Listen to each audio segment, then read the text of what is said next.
Tiga, yuk. Bismillahirrahmanirrahim. Assalamualaikum warahmatullahi wabarakatuh. Waalaikumsalam warahmatullahi wabarakatuh.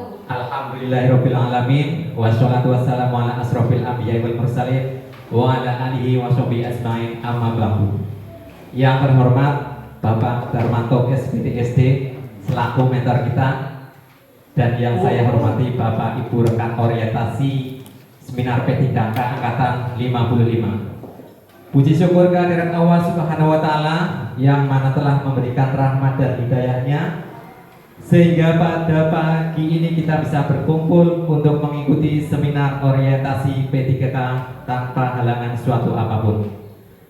Salawat serta salam kita limpahkan kepada junjungan Nabi besar kita Muhammad SAW. Mudah-mudahan kita mendapat syafaat di hari yaumul kiamah. Amin Allahumma amin. Selanjutnya saya mohon izin kepada Bapak Mentor untuk memaparkan laporan orientasi P3K angkatan 55 yang judulnya yaitu penerapan nilai dan etika serta pembiasaan budaya positif di lingkungan Sekolah Dasar Negeri 06 Sima, Kabupaten Pemalang tahun 2023. Nah, selanjutnya saya perkenalkan dulu profil saya. Nama Zainal Falai SPDSD, NIM 198501012023211007, golongan 9, jabatan guru kelas, unit kerja SD Negeri 06 Sima. Perlu Bapak Ibu ketahui bahwa rencana kerja P3K itu mempunyai dasar hukum dan rencana kerja.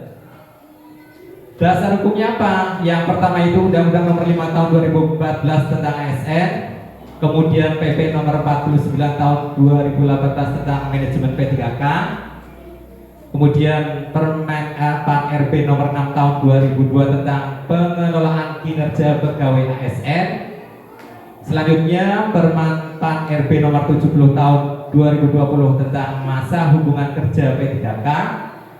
Kemudian selanjutnya Peraturan LA Nomor 15 Tahun 2020 tentang pengembangan kompetensi P3K, dan yang terakhir yaitu Peraturan KLA Nomor 289 K 1 PTB 07 2022 tentang pedoman orientasi P3K.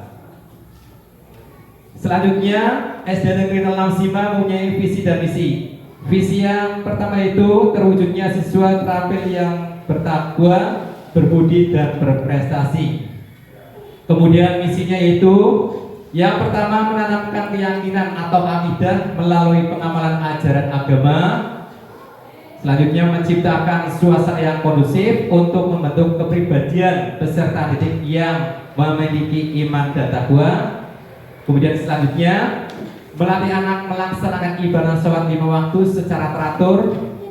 Kemudian mengembangkan norma-norma budi pekerti yang ada di masyarakat. Kemudian selanjutnya memberikan pelajaran sopan santun yang bermanfaat dalam kehidupan. Selanjutnya menjalin kerjasama yang harmonis antara warga sekolah dan lingkungan dalam rangka memotivasi belajar anak. Kemudian selanjutnya mengembangkan pengetahuan di bidang agama, iptek, bahasa, dan membina prestasi olahraga dan seni budaya sesuai bakat dan minat potensi peserta didik. Misi yang selanjutnya itu menggalakkan kegiatan ekstrakurikuler sesuai dengan potensi yang dimiliki.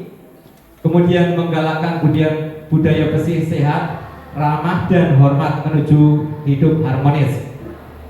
Misi yang terakhir itu mengusahakan agar peserta didik dapat menerima pelayanan dengan baik dan memperoleh prestasi yang membanggakan. Selanjutnya rencana kerja saya selama 5 tahun, yaitu yang pertama rencana kerja saya itu melaksanakan pembelajaran berbasis IT. Kemudian rencana kerja yang kedua itu menciptakan kegiatan literasi dan numerasi yang menyenangkan. Rencana kerja di tahun ketiga yaitu meningkatkan kebersihan sekolah. Kemudian rencana kerja yang keempat yaitu melaksanakan pembiasaan positif sebagai penunjang mutu pendidikan.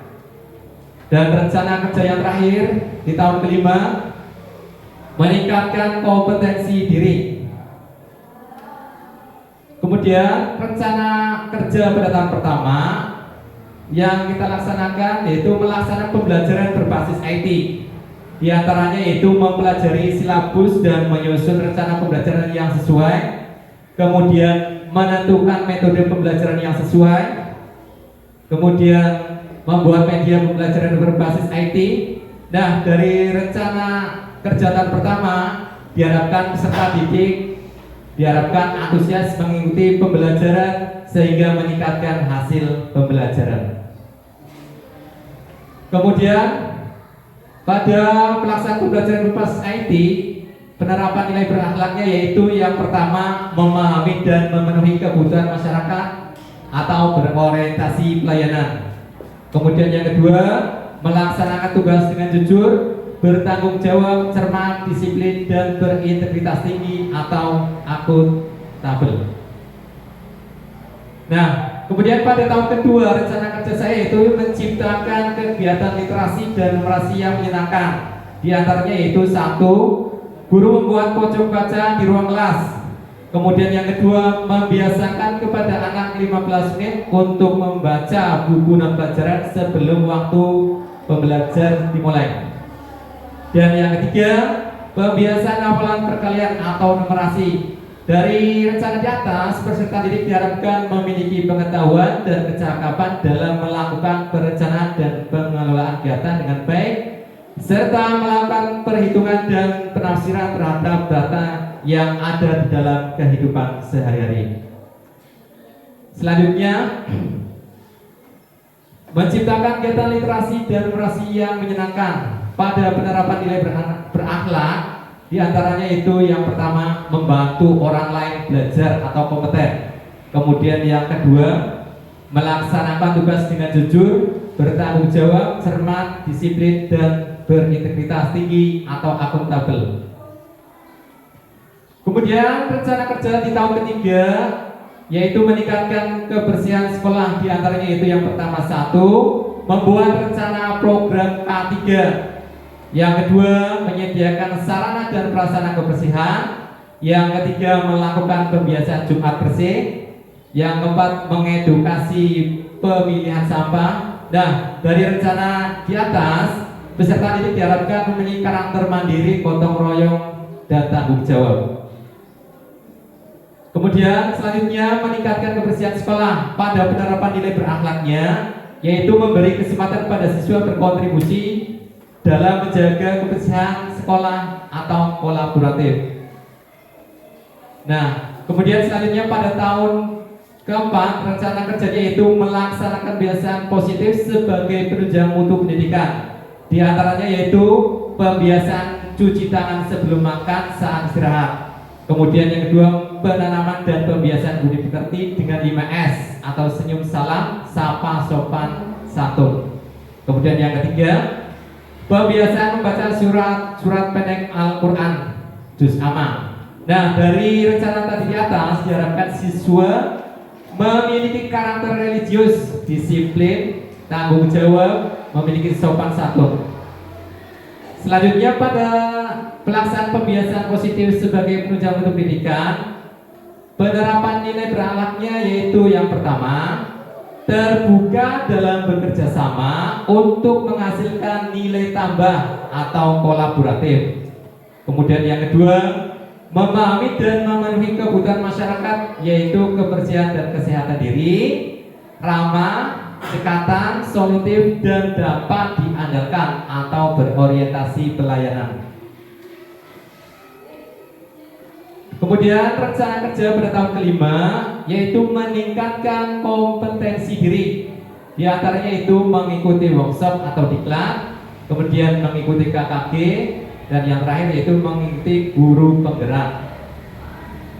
Nah, pada peningkatan kompetensi diri ini, penerapan nilai berakhlaknya yaitu yang pertama, meningkatkan kompetensi diri untuk menjawab tantangan yang selalu berubah atau kompeten. Kemudian yang kedua, guru berinovasi dan mengembangkan kreativitas melalui pendidikan dan latihan yang diikuti atau adaptif.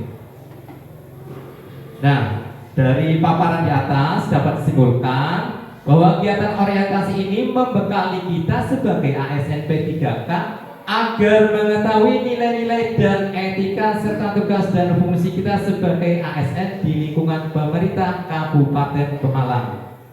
Sehingga nantinya semua P3K di Kabupaten Pemalang bisa melaksanakan tugas sesuai tupoksinya masing-masing.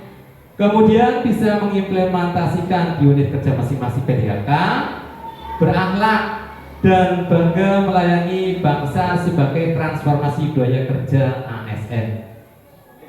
Nah, demikian paparan laporan seminar saya kembalikan kepada Bapak Mentor. Terima kasih Pak Zainal Malahi, sangat jelas. Dari 5 tahun rencana kerja yang direncanakan ya, 5 tahun ke depan, ada beberapa hal yang ingin saya tanyakan berkaitan dengan tahun pertama saja. Misalnya tahun pertama itu ada apa Pak tadi Pak? Bukan peningkatan IT Pak ya. Yang pertama.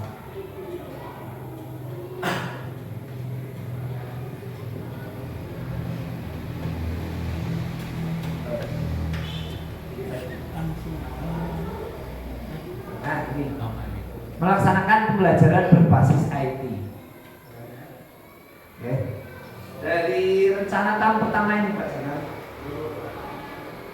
kira-kira sudah dipikirkan hambatan yang mungkin timbul dari rencana dengan melaksanakan pembelajaran berbasis IT ini apa? Sudah dipikirkan hambatan yang mungkin timbul apa? Oh ya, siap Pak Mentor. Yang namanya rencana itu pasti ada kendala atau hambatannya. Contoh saja misalkan kita kemarin seminar orientasi P3K di sini sudah disiapkan mata-mata dari fasilitasnya, dari laptop, listrik, kemudian wifi, tapi dalam pelaksanaannya masih ada kendala. Contoh bisa kita zoom, ya, tiba-tiba listriknya mati.